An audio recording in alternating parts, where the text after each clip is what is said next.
Assalamualaikum warahmatullahi wabarakatuh. Selamat siang, kawan-kawan semua. Kami dari kelompok 5 Sistem Data Perpustakaan ingin mempresentasikan hasil kerja kami berupa Entity Relationship Diagram di Perpustakaan Universitas Indonesia. Sebelum kami memulai, alangkah baiknya kami memperkenalkan diri masing-masing anggota.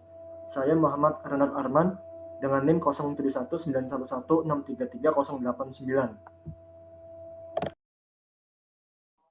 Saya Farisha Nur Syafiah dengan NIM 4 angka di belakang 3075. Saya Nadia Cetulwardani dengan NIM 3028. Saya Laila Tumangfira dengan NIM 3026. Saya Rizky Ramadhani Abdillah Putri dengan NIM 3005.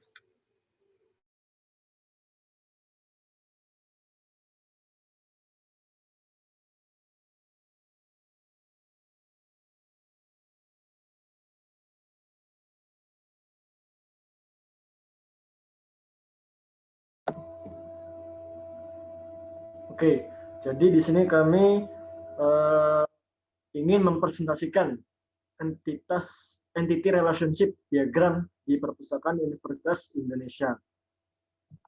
Yang pertama, kami akan menunjukkan gambar IR diagram kami. Oke, jadi kita mulai dari user, entitas user di ujung kiri atas.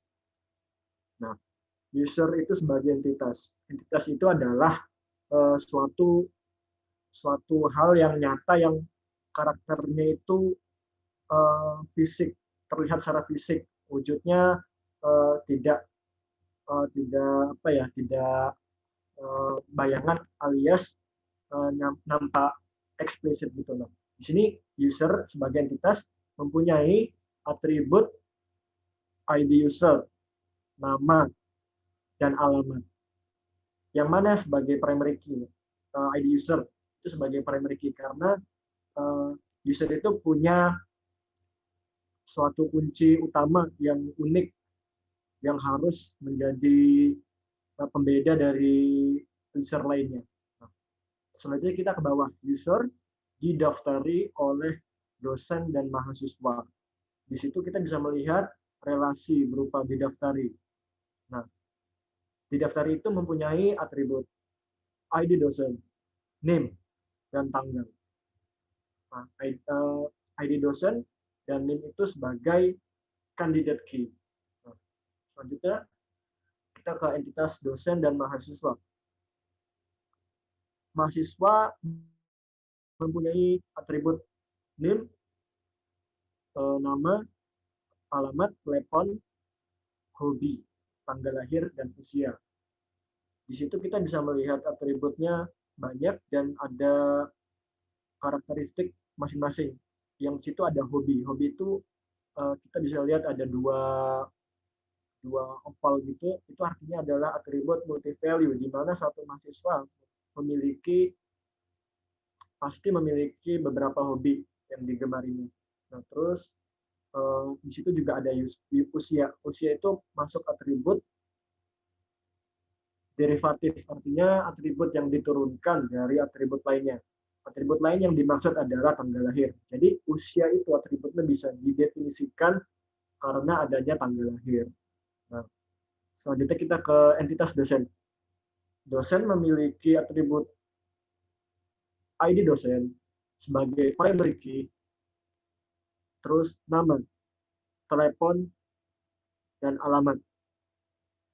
Nah, dosen dan mahasiswa ini juga punya hubungan, yaitu relasi dibimbing. Jadi mahasiswa dibimbing oleh dosen.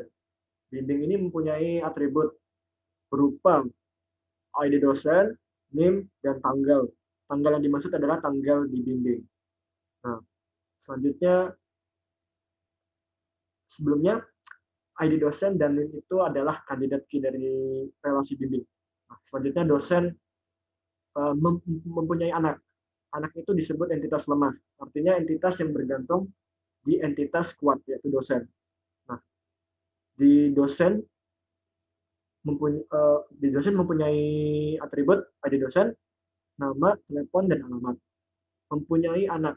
Punya itu kenapa ada oval 2? Itu karena untuk mengidentifikasi suatu hubungan antara entitas kuat dan entitas lemah. Entitas lemahnya anak. Anak itu mempunyai atribut, nama, status. Tidak wajib ada primary key di entitas lemah karena itu entitas lemah itu bergantung pada entitas kuat begitu. Nah, selanjutnya mahasiswa dan dosen ke bawah mengunjungi perpustakaan. Nah, mengunjungi itu sebagai relasi. Itu mempunyai atribut NIM, ID dosen, kode perpustakaan, dan tanggal. Nah, masing-masing NIM, ID dosen, dan kode perpus itu disebut candidate key. Sedangkan tanggal hanya atribut atau super key.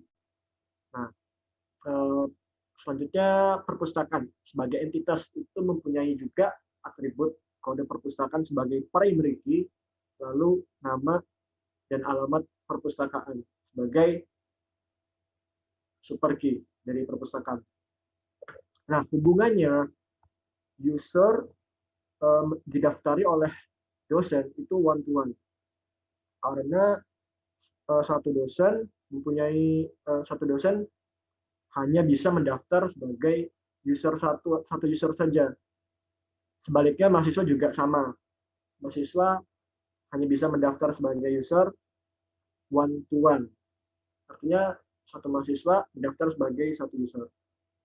Nah, selanjutnya mahasiswa dan dosen itu dibimbing. Jadi mahasiswa dibimbing oleh dosen itu punya hubungan many to one. Kita baca dari mahasiswa.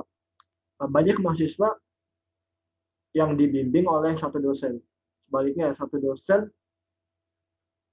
bisa dan mampu membimbing banyak mahasiswa seperti itu.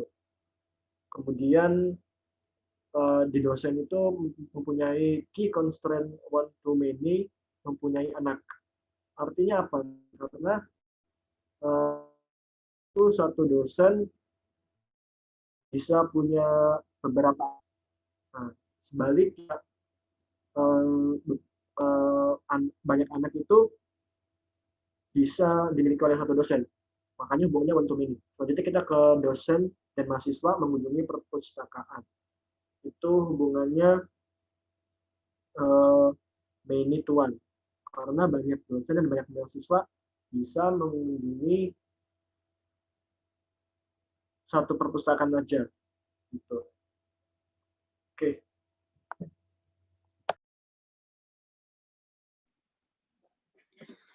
Ya, selanjutnya yaitu perpustakaan sebagai entitas. Nah, perpustakaan ini memiliki kode perpustakaan sebagai primary key-nya dan alamat serta nama sebagai atributnya.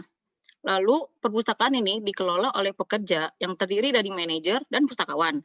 Nah, di relasi dikelola ini terdapat kode perpustakaan dan nomor pekerja sebagai candidate key dan tanggal sebagai atributnya.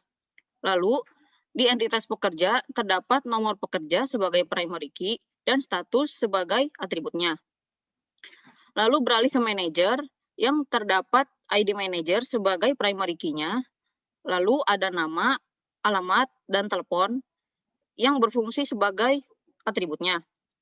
Begitu juga pustakawan yang memiliki ID pustakawan sebagai primary key-nya dan terdapat nama, alamat, serta telepon sebagai atributnya. Nah, manajer dan pustakawan ini memiliki tanggungan.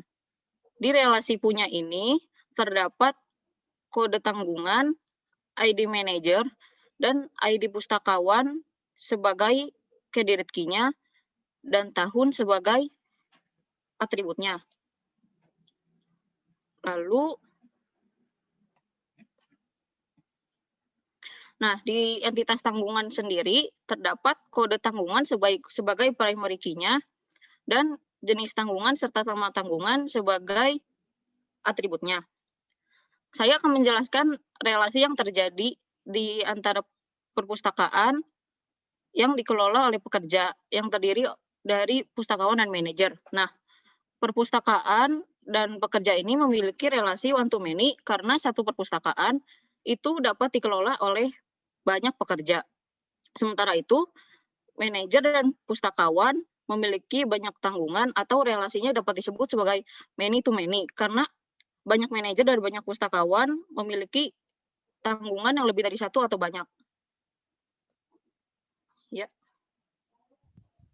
Selanjutnya, user sebagai entitas yang terdiri dari atribut nama, alamat, dan ID user sebagai primary key yang memiliki relasi meminjam ke koleksi. Relasi meminjam mempunyai atribut tanggal dan nomor koleksi dan ID user sebagai candidate key. Kemudian, user mempunyai relasi membaca yang terdiri dari nomor koleksi sebagai candidate key dan ID user sebagai candidate key. Lalu ada relasi membawa pulang yang terdiri dari tanggal dan nomor koleksi dan ID user. Nah, di sini ID user dan nomor koleksi termasuk dalam candidate key.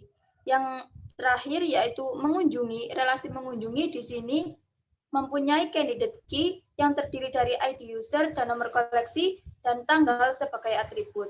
Kemudian pada entitas koleksi ini mempunyai primary key, yaitu dari nomor koleksi dan atribut, yaitu letak. Nah, dari entitas koleksi mempunyai relasi lagi, yaitu disimpan di ruang dan rak. Relasi disimpan di mempunyai candidate key, yaitu ID ruang dan nomor koleksi, dan ID rak. Nah, ada juga atributnya yaitu sejak. Pada entitas ruang mempunyai atribut luas dan mempunyai primary key yaitu ID ruang. Sedangkan pada entitas rak mempunyai atribut lokasi dan ID rak sebagai primary key dan atribut warna sebagai multi value. Nah, di sini saya akan menjelaskan relasinya. User mempunyai 4 relasi, yaitu meminjam, membaca, membawa pulang, dan mengunjungi. Keempat relasi ini mempunyai relasi many to many terhadap koleksi, yang artinya user meminjam koleksi. Relasinya many to many berarti banyak user dapat meminjam banyak koleksi, begitupun sebaliknya. Lalu user membaca koleksi mempunyai relasi many to many, yang artinya banyak user dapat membaca banyak koleksi. Kemudian, user membawa pulang koleksi yang mempunyai relasi many to many, yang artinya banyak user dapat membawa pulang banyak koleksi. Kemudian, user mengunjungi koleksi mempunyai relasi many to many, yang artinya banyak user dapat mengunjungi banyak koleksi. Begitupun sebaliknya, banyak koleksi dapat dikunjungi oleh banyak user. Berpindah pada entitas koleksi mempunyai relasi disimpan di ke ruang, mempunyai relasi many to many, yang artinya banyak koleksi dapat disimpan di banyak ruang. Kemudian koleksi disimpan di rak mempunyai relasi many to many, yang artinya banyak koleksi dapat disimpan di banyak rak. Begitupun sebaliknya, banyak rak dapat menyimpan banyak koleksi.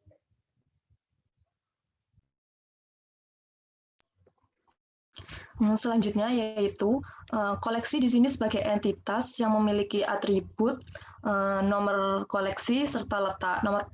Nomor koleksi sendiri ini menjadi primary key dari koleksi. Kemudian di bawah sendiri itu terdapat relasi mengkategorikan buku, jurnal, dan DVD film.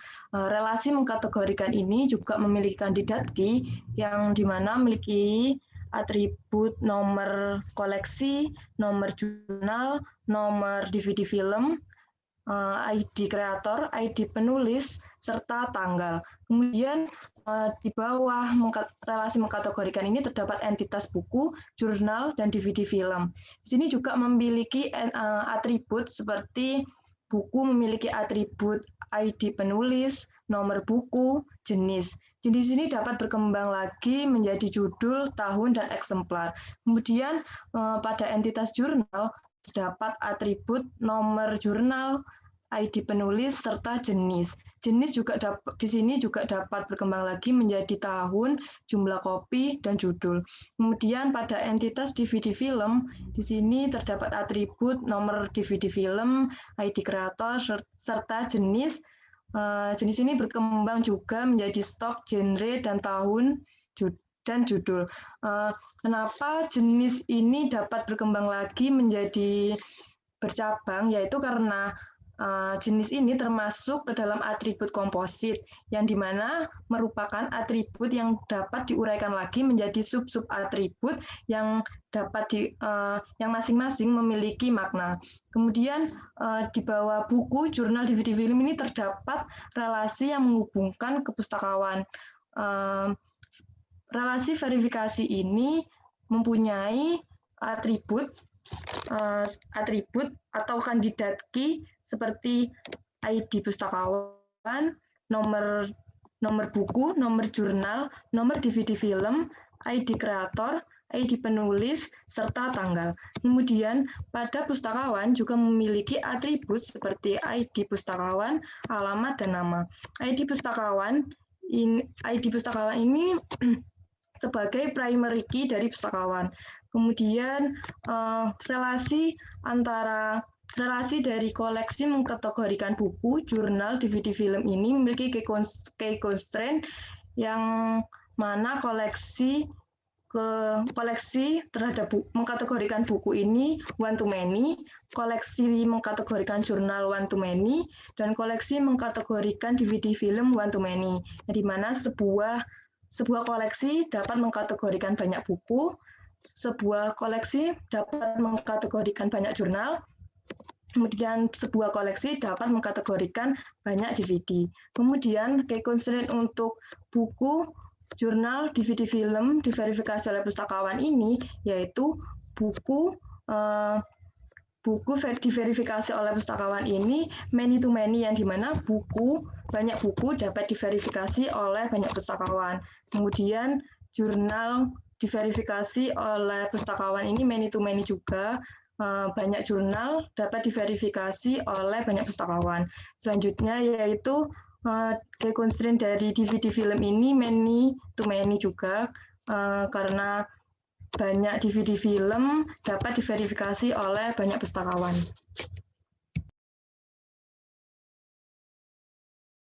Di sini terdapat entitas pustakawan yang memiliki atribut telepon, alamat, nama, dan primary key-nya yaitu identitas pustakawan.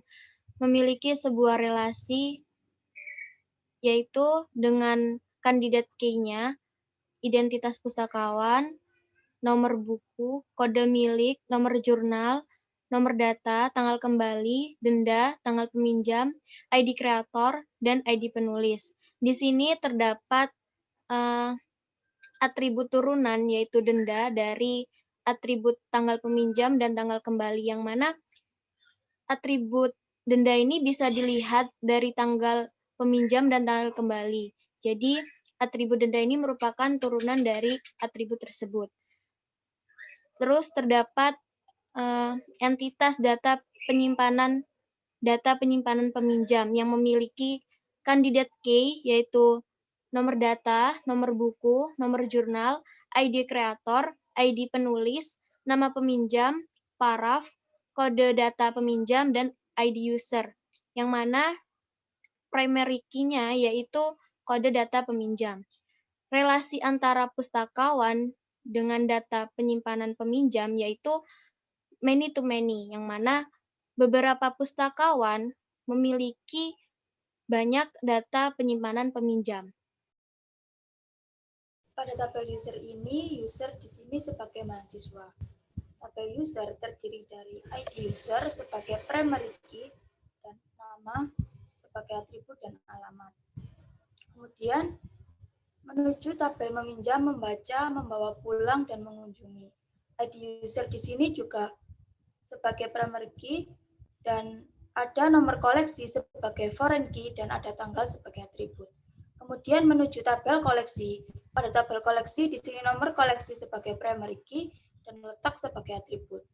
Kemudian menuju tabel disimpan di.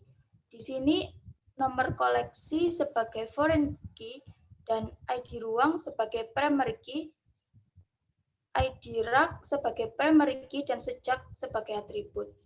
Kemudian menuju tabel ruang. Tabel ruang di sini mempunyai primary key, yaitu ID ruang dan luas sebagai atribut. Kemudian menuju pada tabel rak. Pada tabel rak mempunyai primary key, yaitu ID rak dan atribut sebagai lokasi. Dan menuju pada tabel warna rak, di sini ID rak sebagai primary key dan warna rak sebagai atribut. Selanjutnya yaitu pada tabel koleksi. Di sini terdapat nomor koleksi dan letak nomor koleksi sebagai primary key dan letak sebagai atribut dari koleksi. Selanjutnya dari koleksi mengkategorikan.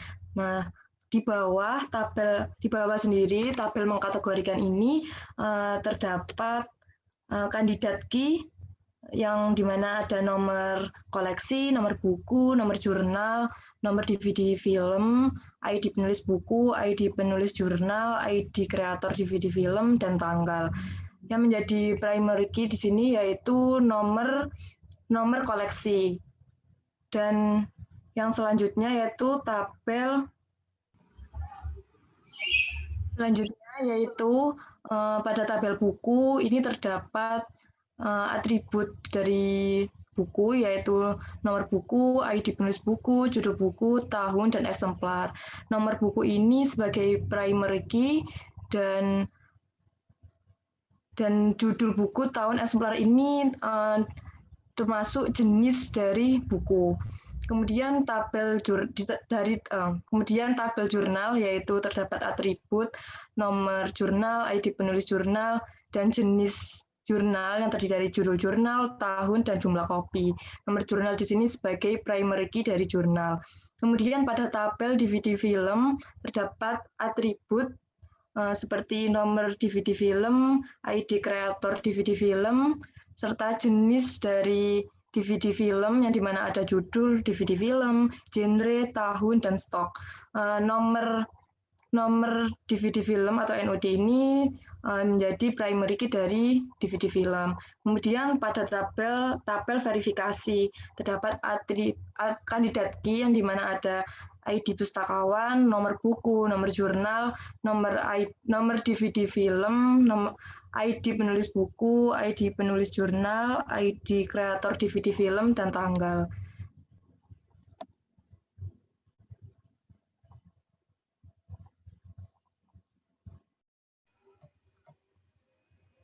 Selanjutnya yaitu pada tabel pustakawan, di sini terdapat atribut dari pustakawan seperti ID pustakawan, nama, alamat, dan nomor telepon.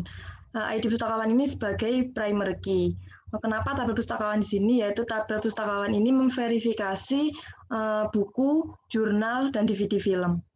Dalam tabel pustakawan terdapat sebuah primary key yaitu ID pustakawan dan atribut berupa nama, alamat, dan nomor telepon. Dan pada tabel relasi memiliki, yaitu memiliki kandidat key, yaitu kode milik, ID pustakawan, nomor buku, nomor jurnal, nomor DVD, ID penulis buku, ID penulis jurnal, ID kreator DVD film, dan atribut yang lainnya itu tanggal pinjam, tanggal kembali, dan denda. Dari kandidat key ini terdapat primary key-nya yaitu kode milik. Terus dalam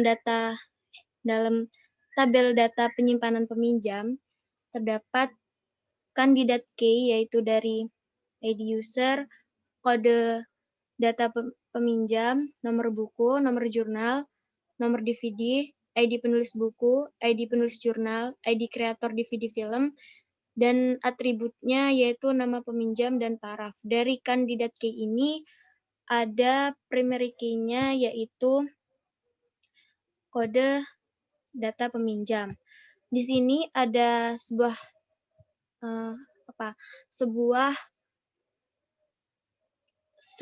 atribut relatif pada relasi memiliki, yaitu relasi pustakawan dan data penyimpanan, yaitu berupa kode milik.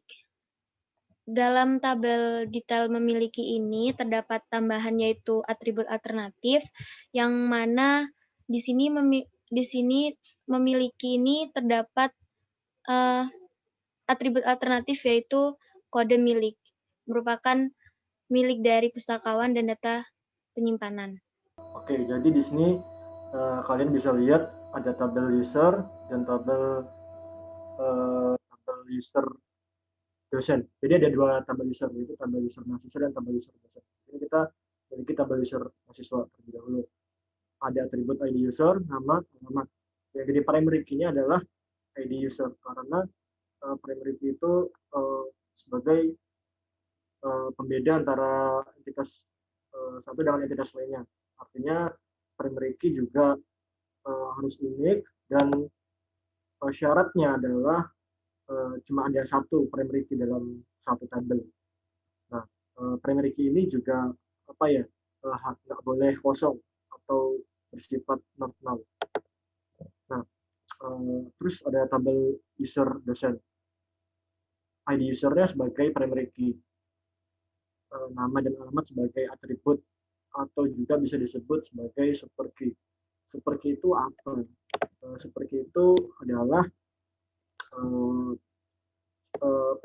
kunci pada atribut tabel yang bisa memberi perbedaan tiap baris data atau row dalam tabel secara unik. Nah, jadi kalau super key itu bisa kalian lihat itu yang kolom itu loh, yang kolom ID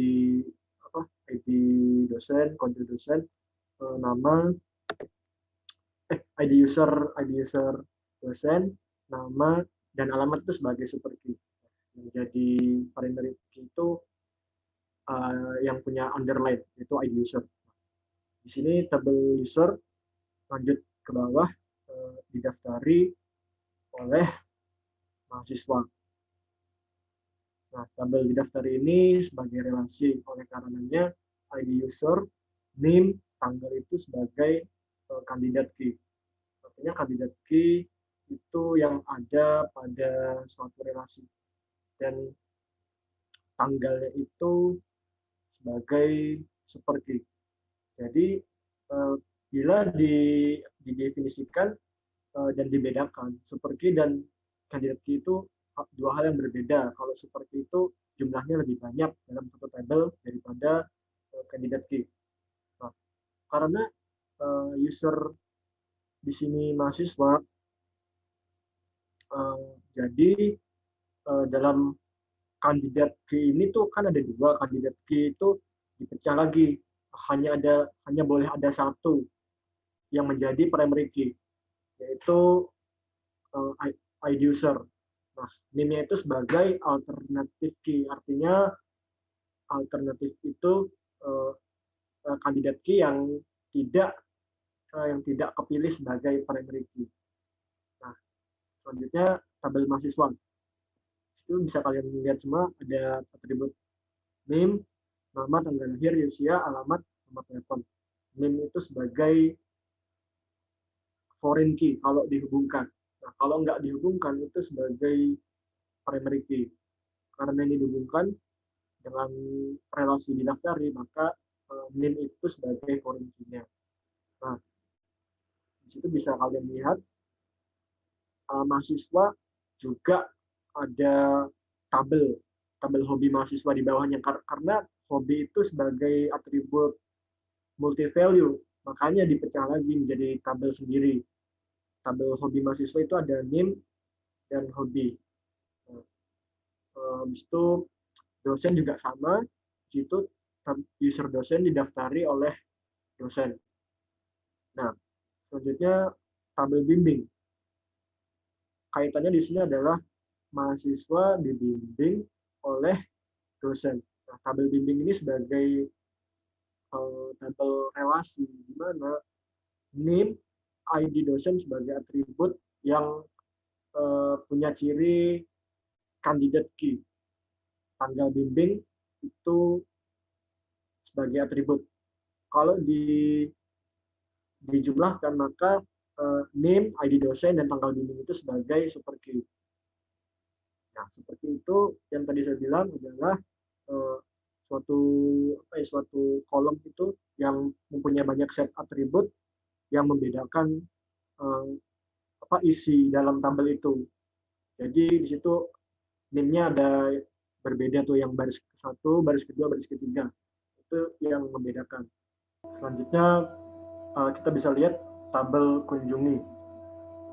Dan tabel kunjungi ini ada dua juga, yaitu yang pertama tabel kunjungi oleh mahasiswa dan tabel kunjungi dosen.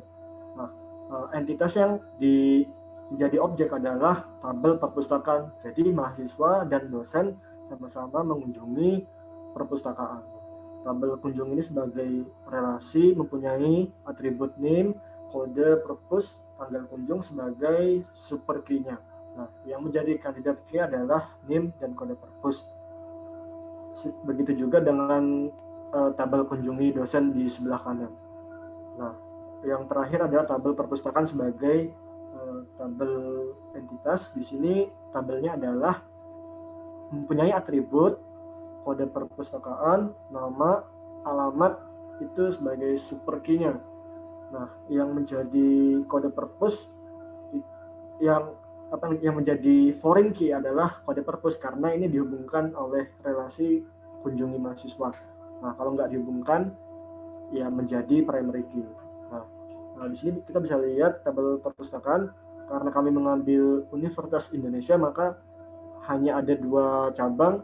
Yang pertama perpustakaan UI pusatnya di Depok, alamatnya di Jalan Gedung Crystal of Knowledge, Kampus UI, Pondok Cina, Kecamatan Beji, Depok, Jawa Barat 16424. Itu sebagai isi dari super key-nya.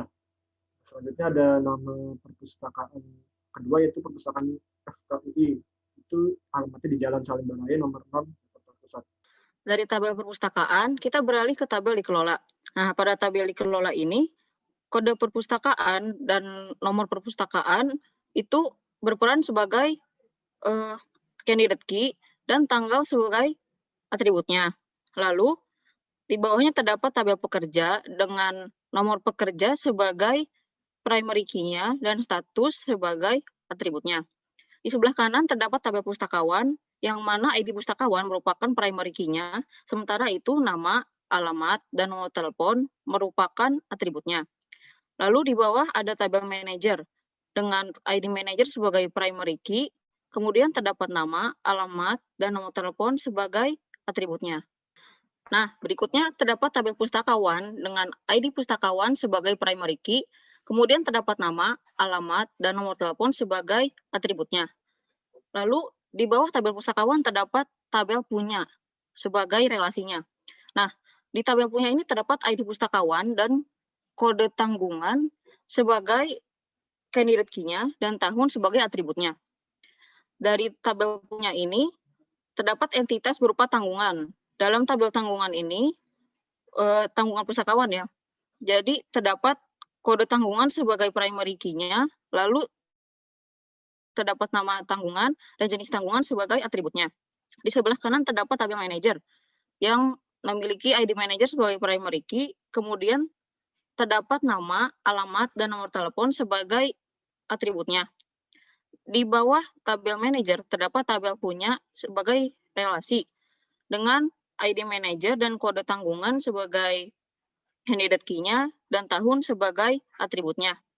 Lalu beralih ke tabel tanggungan manager yang mana memiliki kode tanggungan sebagai primary key dan terdapat juga nama tanggungan dan jenis tanggungan sebagai atributnya. Nah, jadi dari penjelasan kelompok kami, kalian bisa melihat ada IR diagram dan beserta tabelnya yang menjelaskan IR diagram itu sendiri. Nah, untuk kesimpulannya akan saya paparkan beberapa catatan yang mungkin bisa menjadi patokan dan teori yang bisa dikembangkan dan digunakan untuk kedepannya. Nah, yang menjadi catatan adalah di sini pertama constraint. Constraint itu apa? Istilahnya constraint itu mempunyai hubungan di mana satu buah atau lebih fungsi yang menyatakan dan membuat satu buah kolom mempunyai kriteria tertentu. Intinya adalah constraint itu punya beberapa macam. Yang sering terdengar adalah primary key, terus foreign key, candidate key, alternative key, super key, secondary key. Nah, itu banyak macamnya. Nah, akan saya paparkan sedikit bahwasanya kalau primary key itu adalah kunci utama dalam suatu tabel database. Nah, primary key ini syaratnya hanya boleh ada satu dalam satu tabel dan nggak boleh lebih ada primary key. Nah, kolom yang dijadikan kunci utama ini sifatnya harus nggak boleh kosong, artinya nggak boleh nggak boleh ada strip, itu nggak boleh ada strip, nggak boleh ada kosong, tapi harus terisi, karena itu yang membedakan ciri pertama dengan ciri lainnya dari suatu tabel. Nah, data yang dimasukkan ke kolom yang dijadikan primary key ini nggak boleh sama yang tadi saya katakan. Dan juga ada foreign key. Foreign key itu apa? Istilahnya foreign. Foreign itu kan tamu ya. Jadi di sini pengertiannya foreign key itu adalah kunci utama suatu tabel yang berada dalam tabel lain sebagai tanda perelasian antar tabel. Jadi gampangnya adalah kalau kalian mempunyai hubungan dalam artian relasi dari suatu tabel 1 dan tabel 2, maka akan ada foreign key. Nah, yang menjadi foreign key itu adalah kunci tamu dalam tabel lain, gitu intinya. Nah, foreign key ini berperan untuk mengakses tabel lain dan dapat untuk menyortir database-nya. Nah, selanjutnya ada candidate key. Apa itu candidate key? Candidate key merupakan suatu atribut ataupun super key yang mengidentifikasi secara unik dan kejadian spesifik dari entitas. Kalau dari database kami, kelompok kami, candidate key itu kebanyakan kami dapatkan di relasi, atribut relasi. Itu yang menjadi atribut candidate key. Di mana candidate key itu yang memiliki kode unik dan ada simbol underline-nya. Nah, filosofisnya adalah semua kandidat key itu adalah super key. Nah, kalau apa itu super key? Super key itu kunci pada atribut tabel yang dapat memberi perbedaan tiap baris data dalam tabel secara unik. Nah, jadi kalau super key itu pasti jumlahnya lebih banyak dari kandidat key. Nah, yang terakhir yang mungkin kita bisa ketahui adalah alternate key. Alternate key ini gampangnya adalah kandidat key yang nggak kepilih sebagai primary key. Gitu. Dan masih banyak ada istilah lainnya. Kesimpulannya adalah demikian, sehingga tidak ada kesalahpahaman antar penjelasan database ini dan dapat ditutup. Ya, sekian presentasi dari kelompok kami. Mohon maaf apabila terdapat kesalahan. Wabillahi taufiq wal hidayah. Wassalamualaikum warahmatullahi wabarakatuh. Wassalamualaikum warahmatullahi wabarakatuh.